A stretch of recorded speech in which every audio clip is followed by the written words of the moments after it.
नमस्कार दोस्तों, आज बात करते हैं।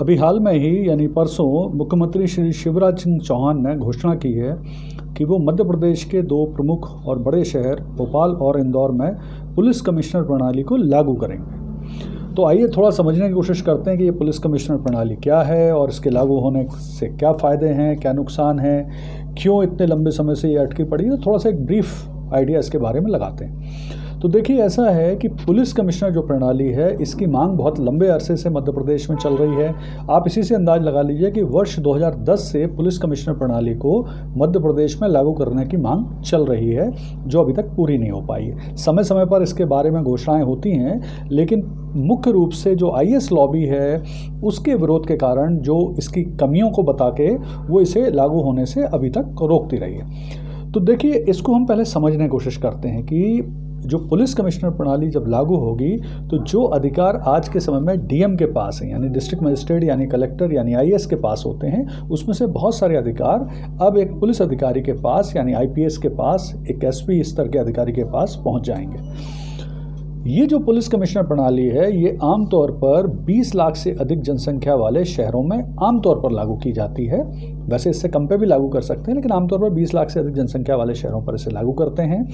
देश के लगभग 71 शहरों में ये ऑलरेडी लागू है। जो प्रमुख राज्य जिनमें ये पुलिस कमिश्नर प्रणाली लागू है वो हैं पंजाब, राजस्थान, हरियाणा और उड़ीसा। उसके विभिन्न शहरों में ये पुलिस कमिश्नर प्रणाली लागू है। यानी हमारे पास इसकी कमियों को समझने, इसे देखने के लिए पर्याप्त संख्या में शहर और डेटा उपलब्ध है। तो देखिए, क्या होता है कि अभी जब शहरों में लॉ एंड ऑर्डर से संबंधित बहुत सारी समस्याएं, जिनमें प्रमुख रूप से धरना प्रदर्शन की अनुमति देना, नेशनल सिक्योरिटी एक्ट के में कार्रवाई करना, किसी अपराधी को जिला बदर करना, आर्म्स और जो आबकारी संबंधित विभिन्न परमिशन है वो देना, बिल्डिंग निर्माण की परमिशन देना, ये सब काम प्रमुख रूप से डीएम यानी जिला अधिकारी के हाथ में होते हैं। लेकिन मूल रूप से परेशानी ये है कि ये जो सब काम है ये लॉ एंड ऑर्डर से संबंधित हैं, जिसके लिए जो जिला अधिकारी होता है वो विशेषज्ञ आमतौर पर व्यक्ति नहीं होता, क्योंकि लॉ एंड ऑर्डर और क्राइम से जुड़े हुए जो विशेषज्ञ संस्था और व्यक्ति हैं वो पुलिस है, और पुलिस से जुड़े हुए अधिकारी, उन्हें ज़्यादा बेहतर तरीके से इसके बारे में जानकारी होती है। तो अब क्या किया जा रहा है, पुलिस कमिश्नर प्रणाली में एक आईपीएस स्तर के अधिकारी को इन शहरों में धरना प्रदर्शन की अनुमति देना, एनएसए की कार्रवाई के लिए अनुमति देना, बिल्डिंग परमिशन, हथियारों से संबंधित जो हथियार आर्म्स एक्ट हैं उससे संबंधित परमिशन वगैरह देना, एनएसए की कार्रवाई करना, ये सभी अब मिल जाएंगी एक पुलिस अधिकारी को, जो ज़्यादा बेहतर से सिचुएशन को समझता है।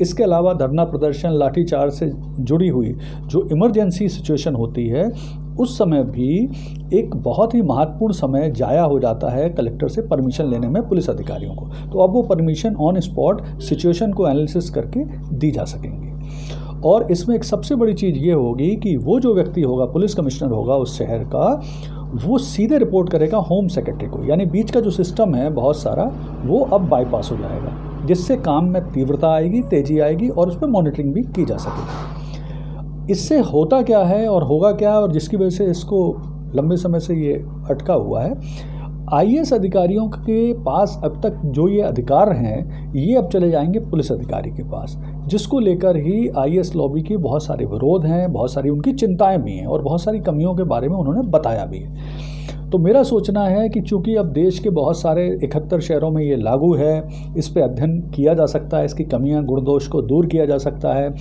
और उन शहरों में जिस तरह से पुलिस कमिश्नर प्रणाली चल रही है और मध्य प्रदेश के भोपाल इंदौर में जिस तरह से पुलिस कमिश्नर प्रणाली लागू होगी, ये तो लागू होने के समय ही पता चलेगा। लेकिन प्रमुख रूप से मुझे लगता है कि इससे जो कलेक्टर के हाथ में बहुत सारा अतिरिक्त बोझ होता है वो शायद थोड़ा सा कम होगा और उन्हें अपने मूल काम में फोकस करने के लिए समय ज़्यादा मिल पाएगा। धन्यवाद।